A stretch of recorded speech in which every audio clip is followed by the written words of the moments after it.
Сәлеметсіңдер ме, балалар? 34 урок «Секреты зимы».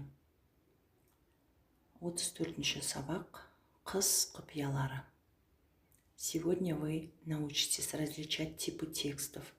Текст повествования и текст описания. Бүгін сіздер баяндау және сипаттау мәтіндерін ажыратып үйренесіздер және құрмалас сөйлемдерді қолданып үйренесіздер. Первое упражнение: продолжи диалог. Әңгімені жалғастыр. Робик, как ты думаешь, что такое зима? Робик, сен қалай ойлайсың, қыс деген не? Зима – это самое холодное время года. Қыс – бұл жылдың ең суық мезгілі. Первый месяц зимы – декабрь, второй – январь, а третий – февраль. Қыстың бірінші айы желтоқсан, екінші айы қаңтар, үшінші айы ақпан. Значит, природа зимой меняется? Ендеше қыста табиғат өзгере ме? Конечно, Санат.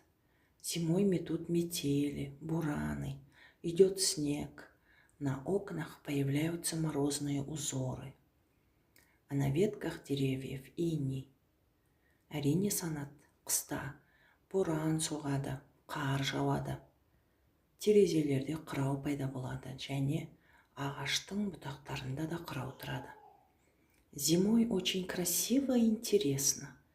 Қыста өте әдемі және қызықты. А что о зиме знают наши друзья, четвероклассники? Ал қыс туралы біздің достарымыз 4-ші сынып оқушылары не біледі екен? О чем рассказал Робик Санату? Робик Санатқа не туралы айтты?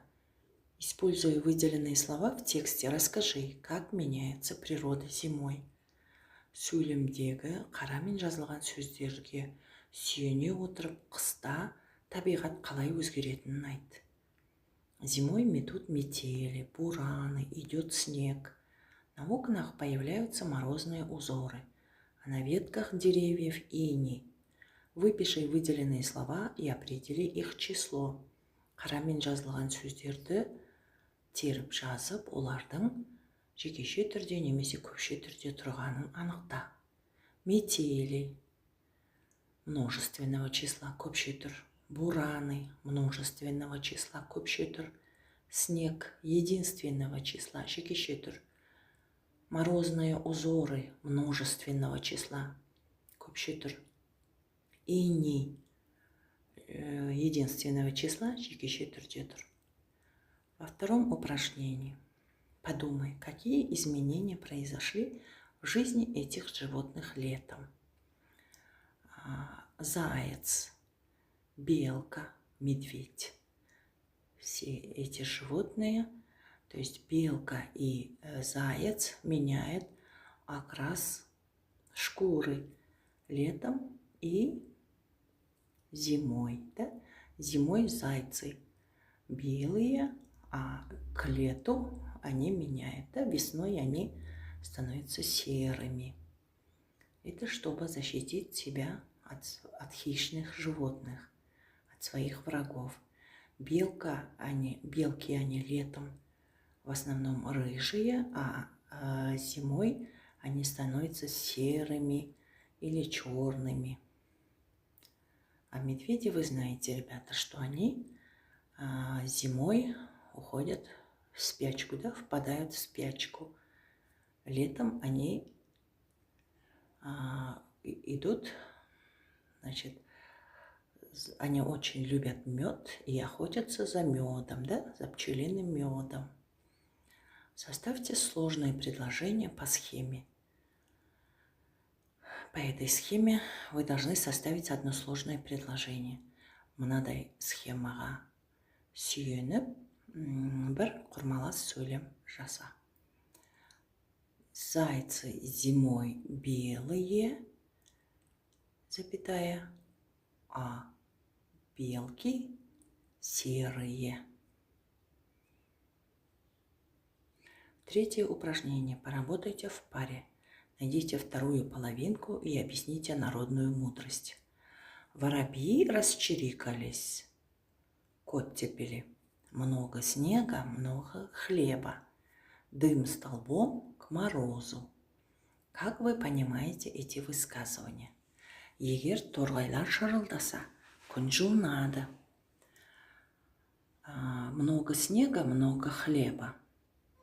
Қар көп болса, нан көп болады. Дым столбом к морозу.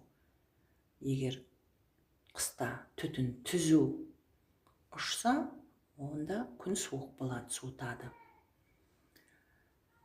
Какие народные приметы знаете вы? Например, если птицы летят очень низко, то это к дождю.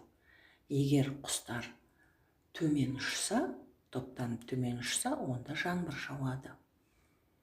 В четвертом упражнении сравните два текста. Первый текст. Наступила зима. Қыс түсті. Выпал снег. Қар жауды. На ветке ели прилетела стайка снегирей. Шыршаның бұтағына бір топ шымшық ұшып келді. Перебежал тропинку заяц. Жолды қоян жүгіріп өтті. Второй текст. Наступила волшебная зима. Сиқырлы қыс келді. Выпал белый снег. Аппақ қар жауды. На пушистые ветки ели прилетела стайка красногрудых снегирей. Шыршаның мамық бұтағына қызыл кеуделі шымшықтардың бір тобы келіп қонды. Перебежал тропинку робкий заяц. Ұялшақ қоян жолды кесіп өтті. О чем первый текст? О чем второй? Бірінші мәтін не туралы, екінші мәтін не туралы? Чем отличается первый текст от второго? Бірінші мәтін екінші мәтіннен қандай айырмашылығы бар? Во втором тексте, ребята, присутствует эпитеты, да? Определение. Бірінші мәтін бұл баяндау болса, екінші мәтін сипаттау. Из первых двух предложений текста составь одно сложное с союзом «и». Наступила волшебная зима и выпал белый снег. Запомните и запишите. Явление природы. Табиғат құбылыстары. Гроза, нөсер жаңбыр.